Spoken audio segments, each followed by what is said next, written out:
سب سے پہلے تو میں national alliance for safe food کو مبارکباد دوں گا کہ انہوں نے ایک اتنا اچھا کامیاب ایکیڈیمیا انڈسٹری کا یہ ایونٹ منعقد کیا ہے، جس کا تعلق ایک بہت اہم موضوع کے ساتھ ہے۔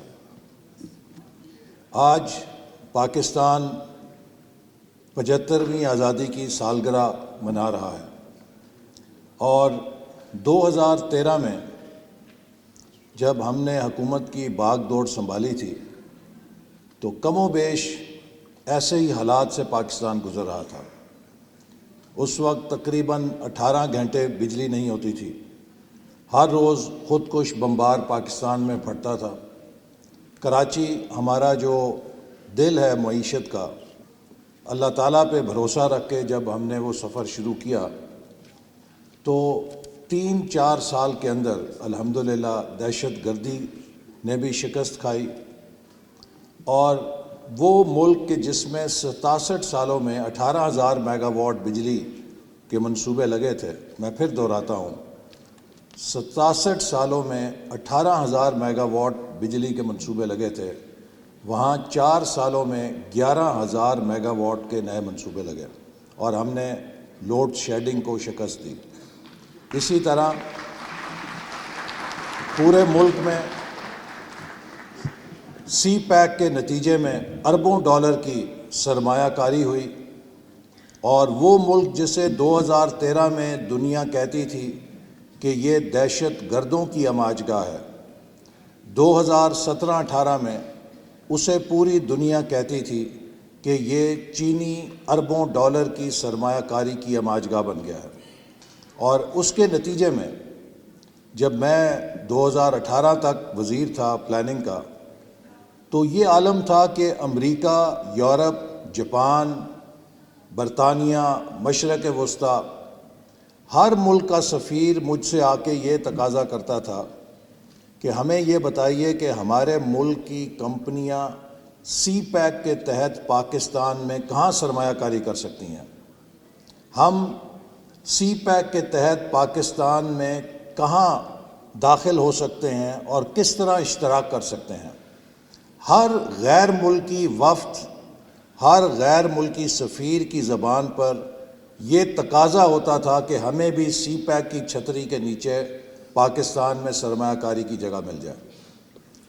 2013 میں پاکستان کا ترقیاتی بجٹ 340 ارب روپے تھا، اور 2018 میں جب ہم نے حکومت چھوڑی تو وہ 1,000 ارب تک بڑھ چکا تھا، تقریباً 3% اضافہ ہوا تھا۔ اور یہ 3% اضافہ اس لیے ہوا تھا کہ پاکستان کی ٹیکس کلیکشن جو ہے وہ 2,000 ارب سے بڑھ کے 4,000 ارب ہو چکی تھی۔ لیکن 4 سال کے بعد جب میں واپس اس وزارت میں آیا ہوں تو ترقیاتی بجٹ جو 2018 تک 1,000 ارب تھا، سکڑ کے 550 ارب رہ چکا تھا۔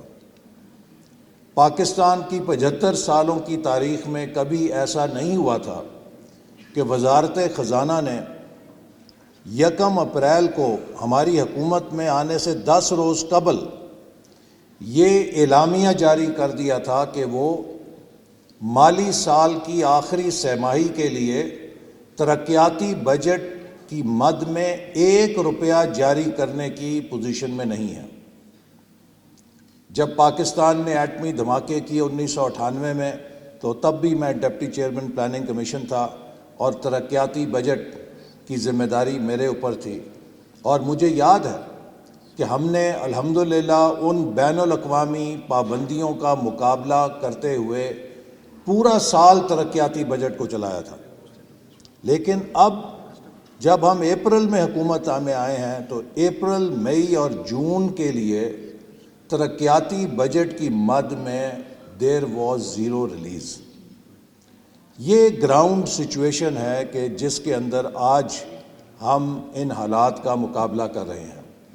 2018 میں میری کیفیت یہ ہوتی تھی کہ ہم ہر روز یہ سوچتے تھے کہ کون سا نیا منصوبہ شروع کرنا ہے، اور آج روزانہ ہم اپنا دن یوں شروع کرتے ہیں کہ آج کون سا منصوبہ بند کرنا ہے یا آہستہ کرنا ہے، چونکہ اس کے لیے وسائل کم دستیاب ہیں۔ یہ جو ایک کوالٹیٹیو چینج آئی ہے، میں سمجھتا ہوں کہ اس سے ہمیں ایک سبق سیکھنا ہے۔ پاکستان کی تاریخ میں خاص طور پہ نوجوان یہاں بیٹھے ہیں، ان کے لیے بے حد ضروری ہے کہ اگر یہ پاکستان کی تاریخ سے صحیح نتائج اخذ نہیں کریں گے تو مجھے ڈر ہے اور مجھے خوف ہے کہ ہم اگلے 25 سال بھی ضائع نہ کر دیں۔ 1997 میں ہم نے ویژن 2010 سے سفر شروع کیا۔ جب میں پہلی دفعہ حکومت میں آیا، پاکستان 50ویں سالگرہ کی تقریبات منا رہا تھا، اور یہ خواب تھا کہ ہم 2010 تک پاکستان کو ایک اپر انکم مڈل انکم کنٹری بنا لیں، لیکن اس خواب کو مارشاء اللہ نے چکنا چور کر دیا اور 2 سال کے بعد اٹھا کے ویژن 2010 کو کھڑکی سے باہر پھینک دیا۔ اور اس کے بعد ہم ایک امریکہ کی افغانستان کی جنگ میں گھس گئے اور اس کے جو نتائج بھگتنا پڑے، اور آج تک ہم بھگت رہے ہیں۔ ابھی آپ نے بنوں میں بھی دیکھا کیا کچھ ہوا، تو ہم ابھی تک وہ نتائج بھگت رہے ہیں۔ پھر 2013 میں ہم نے ویژن 2025 بنایا اور یہ گول سیٹ کیا کہ پاکستان کو 2025 تک ٹاپ 25 اکانومیز میں لے آئیں گے۔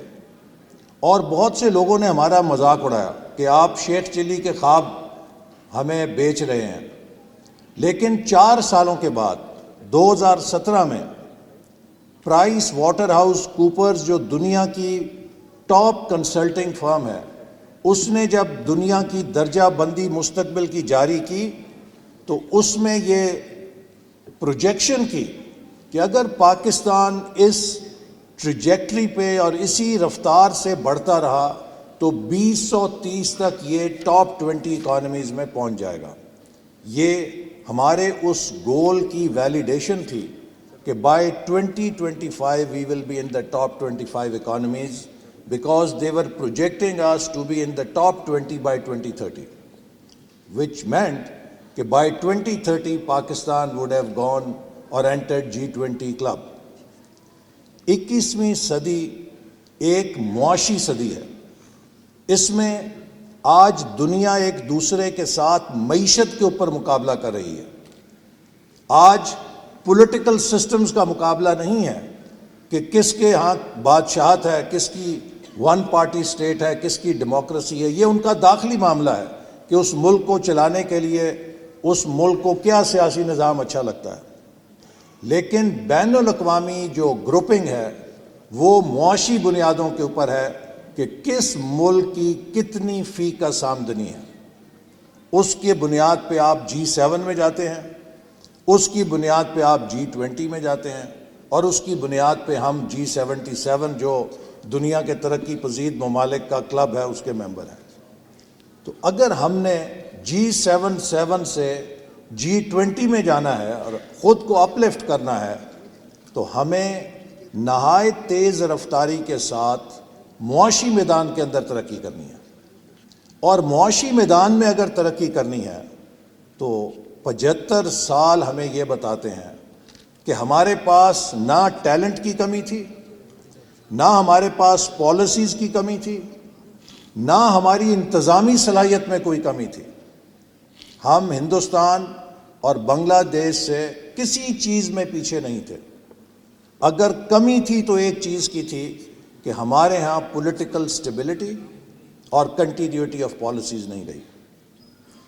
آج 75 سالوں کا نچوڑ یہ ہے کہ پاکستان بہترین دماغ رکھنے کے باوجود، بہترین انتظامی صلاحیت رکھنے کے باوجود، بہترین پالیسیاں بنانے کے باوجود اس لیے اپنی منزل سے پیچھے رہ گیا کہ ہمیں استحکام اور تسلسل حاصل نہیں رہا۔ آپ اگر دنیا کا بہترین بیج لے کر آئیں، گندم ابھی بیجی گئی ہے، آپ بہترین بیج زمین کے اندر لگا دیں، لیکن اس بیج کو لگانے کے بعد اگر آپ کھیت میں ہل چلانے سے باز نہیں آئیں گے تو وہ بیج کچھ نہیں بگاڑ سکے گا، وہ بیج بیج ہی رہے گا۔ بیج کو پھل بننے کے لیے آپ کو کھیت میں امن اور استحکام دینا ہوگا تاکہ وہ بیج اپنی جڑیں نکالے، وہ بیج ایک پودا بنے، اس پودے کو پھل لگے، وہ پھل پکے اور آپ اسے کھا سکیں۔ لیکن اگر آپ اس عمل کو پورا نہیں ہونے دیں گے تو پھر آپ جتنی بہترین پالیسیاں بنائیں گے ان سب کے نتائج لا حاصل رہیں گے۔ اور پالیسیز جو ہیں وہ کم از کم 10 سال کا تسلسل چاہتی ہیں۔ ہمارا ہمسایہ ملک ہے بھارت، اگر آج اس نے ترقی کی ہے تو اس لیے ترقی کی ہے کہ وہاں پر ہر حکومت نے 2 ٹرمز لگاتار پوری کی ہیں، ڈیکیڈز کے تسلسل تھے، چاہے وہ بی جے پی تھی چاہے وہ کانگریس تھی، ان کے 10 سال کے ٹینیورز ہیں جس میں ان کی پالیسیز نے جڑیں پکڑیں اور ان اقتصادی پالیسیوں نے اپنے نتائج دیے۔ اسی طرح بنگلہ دیش کے اندر بھی ایک طویل عرصے سے سٹیبلٹی کے ساتھ ان پالیسیز کا تسلسل ہے اور آج وہ آگے نکل گئے ہیں۔ چاہے جاپان ہے، چاہے چین ہے، چاہے کوریا تھا، چاہے ملیشیا تھا، چاہے ٹرکی ہے، ہر ملک کی یہی کہانی ہے۔ اور ہم ان سب سے پیچھے رہنے کی وجہ صرف یہی ہے کہ ہمارے ہاں ہم ترقی کو T20 کے میچ کی طرح کھیلنے کی کوشش کرتے ہیں۔ آپ ابھی دیکھ رہے ہیں کہ جب T20 آپ کھیلنے کے عادی ہو جائیں تو پھر آپ سے ٹیسٹ میچ نہیں کھیلا جاتا، چونکہ ٹیسٹ میچ کا ٹیمپرامنٹ اور ہے۔ تو ڈیولپمنٹ بھی ایک ٹیسٹ میچ کا ٹیمپرامنٹ تقاضا کرتا ہے کہ nation has to have that stability and continuity of policies. لہٰذا آج ہم جہاں کھڑے ہیں، ہماری نسل تاریخ کا بوجھ اٹھا کے کھڑی ہے۔ یہ جو سامنے کی نشستوں پہ جتنے نشست پہ لوگ بیٹھے ہیں میری نسل کے یا مجھ سے بزرگ، ہم سب اپنے اپنے حصے کی مایوسیاں سمیٹے ہوئے ہیں، چونکہ اگر ہم نے 6 قدم آگے اٹھائے تو ہمیں 8 قدم پیچھے دھکیل دیا گیا۔ اب آپ کی نسل کے لیے جو نوجوان ہیں، بڑا چیلنج یہ ہے کہ کیا 2047 میں جب پاکستان 100 سال کی تقریبات انشاءاللہ منائے گا تو جب آپ میں سے کوئی میری جگہ کھڑے ہو کے مخاطب ہوگا تو کیا وہ بھی یہ کہہ رہا ہوگا کہ ہماری نسل بھی کچھ مایوسیوں کا سامان لے کر کھڑی ہے، یا وہ یہاں پر پراؤڈلی کھڑا ہو کر کہے گا کہ finally we did it and we made it and now Pakistan is what Pakistan ought to be. اور اگر یہ کرنا ہے تو ہمیں اگلے 25 سال محنت کرنی ہے، ہمیں ایک نئی تحریک شروع کرنی ہے جس تحریک کا مرکزی نقطہ پاکستان بناؤ ہو، پاکستان کی تعمیر نو ہو، اور ہر شعبے کے اندر ہمیں پاکستان کو دوبارہ اس مومنٹم کو ریوائیو کرنے کے لیے ہر کسی نے ملک کے اندر محنت سے، پروڈکٹیوٹی کے ساتھ، انوویشن کے ساتھ اپنا کردار ادا کرنا ہے۔ اور ہماری ترقی کا بنیادی انحصار ایک بات کے اوپر ہے، اور جو میں انڈسٹری کو میسج دینا چاہتا ہوں، یونیورسٹیز کو میسج دینا چاہتا ہوں، کہ ہماری ناکامی کی ایک بڑی وجہ یہ بھی تھی کہ ہم 75 سالوں میں پاکستان کو ایک ایکسپورٹ لیڈ گروتھ ماڈل میں نہیں ڈال سکے۔ ہم نے جب بھی ترقی کی ہے تو ہمیں امپورٹس کے لیے ڈیمانڈ پیدا ہوئی ہے، ہم نے زیادہ امپورٹ کی ہے اس ترقی کی وجہ سے جو ڈیمانڈ جنریٹ ہوئی، لیکن اس کے کورسپونڈنگلی ہماری capacity to earn dollars increase نہیں کی۔ ہم ڈالرز کنزیوم کرنے والے تو بنے تھرو امپورٹس، لیکن ہم ڈالر ریونیو ارن کرنے کی صلاحیت پیدا نہیں کر سکے۔ نتیجتاً ہر 5-10 سال کے بعد ہمارے ہاں بیلنس آف پیمنٹ کا کرائسس ہو جاتا ہے، تجارتی خسارہ ہو جاتا ہے، اور اسے پر کرنے کے لیے ہمیں ایمرجنسی بریکس لگا کے امپورٹس کو کٹ کرنا پڑتا ہے، جس سے پھر گروتھ کا سارا سائیکل اور اکانومی کا انجن ہالٹ ہو جاتا ہے۔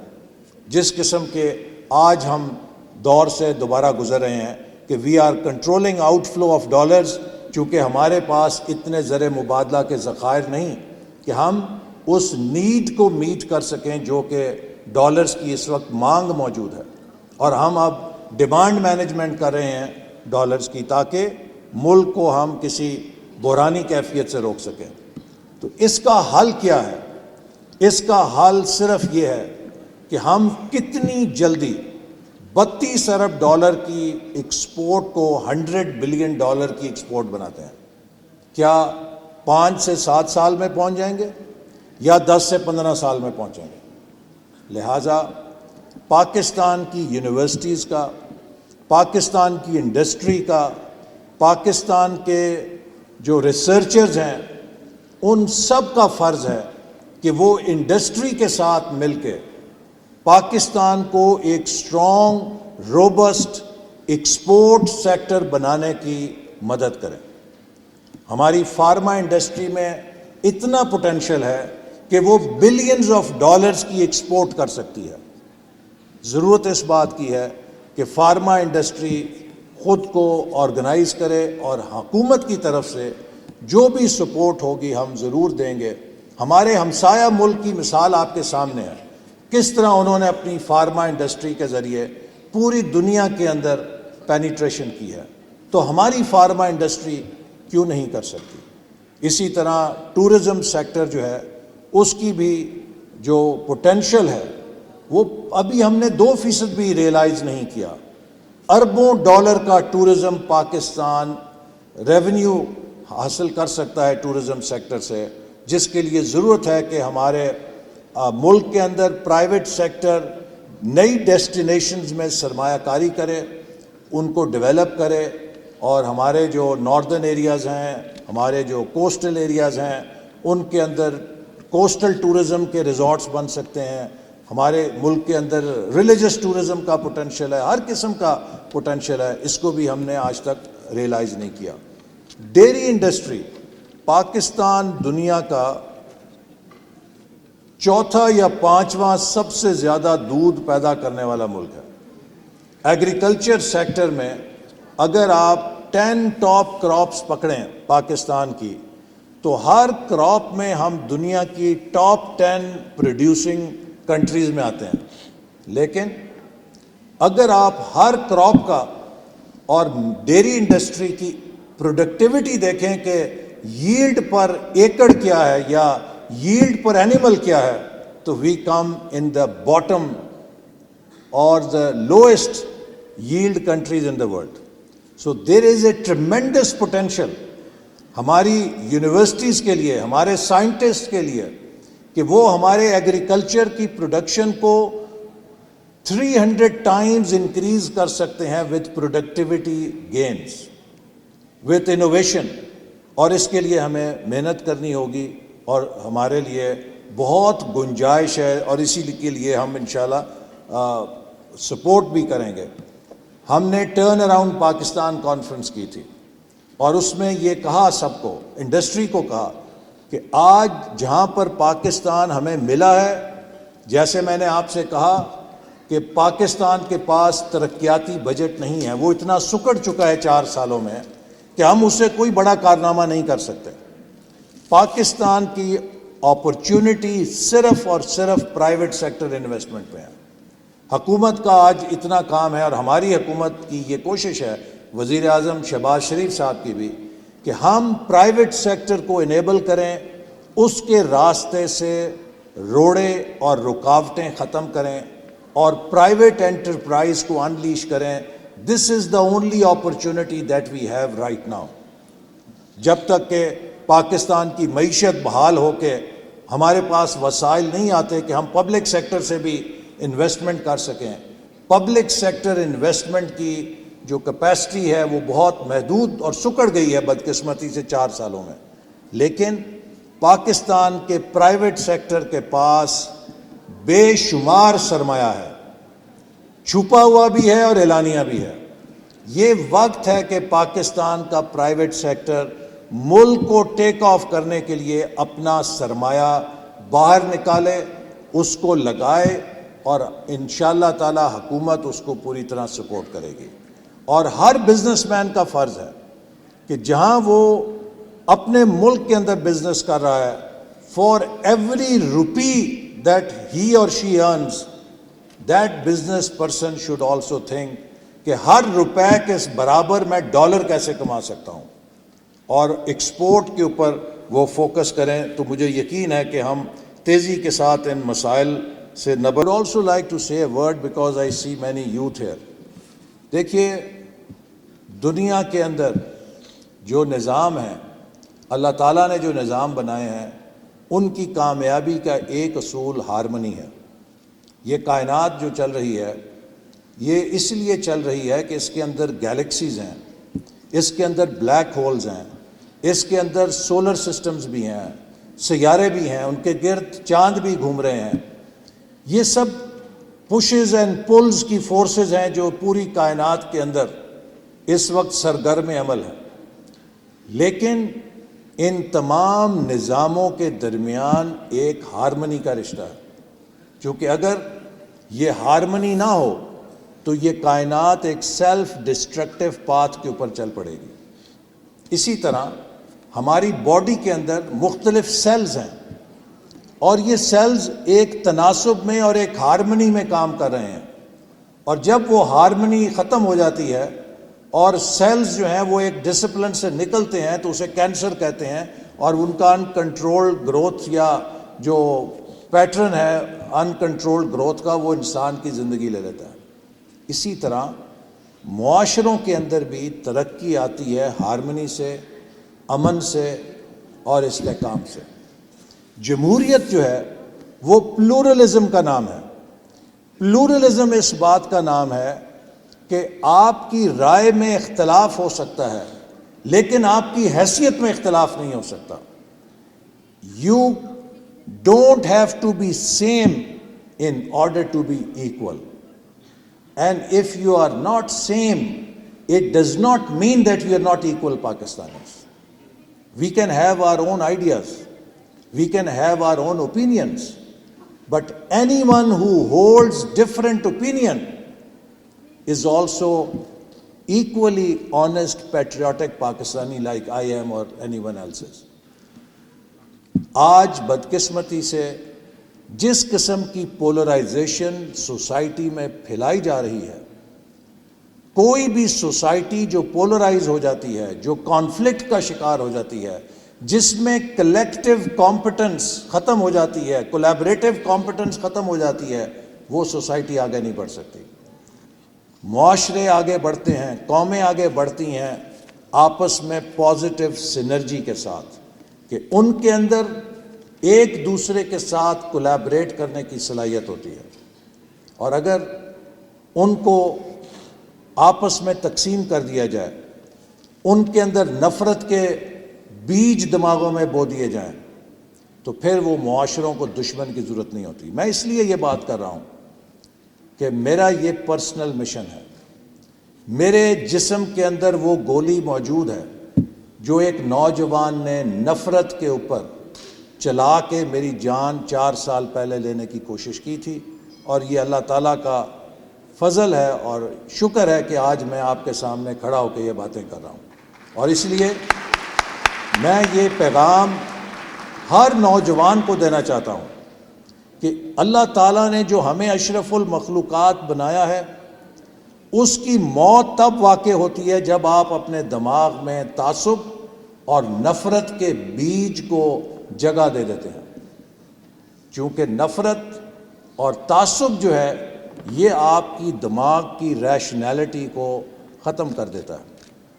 پھر آپ دنیا کو اسی رنگ میں دیکھنا شروع کر دیتے ہیں جس رنگ کا تعصب آپ کے دماغ میں بھر دیا جاتا ہے. لہٰذا ہمیشہ یاد رکھیں کہ ہم سب کی ریالٹی ہم سب کے تجربوں سے نکلتی ہے, اور ضروری نہیں ہے کہ ہم سب کا مشاہدہ اور ہم سب کی ریالٹی ایک ہو. اور اکثر اوقات جو ریالٹی ہے وہ ہم سب کے تجربوں کا مجموعہ ہوتی ہے. جیسے کہ 4 نابینا اور ہاتھی کی کہانی ہے کہ 4 نابیناؤں کو کہا گیا کہ ہاتھی کو چھوؤ اور بتاؤ وہ کیسا جانور ہے. ایک نے اس کی ٹانگ کو چھوا, کہا یہ ستون ہے.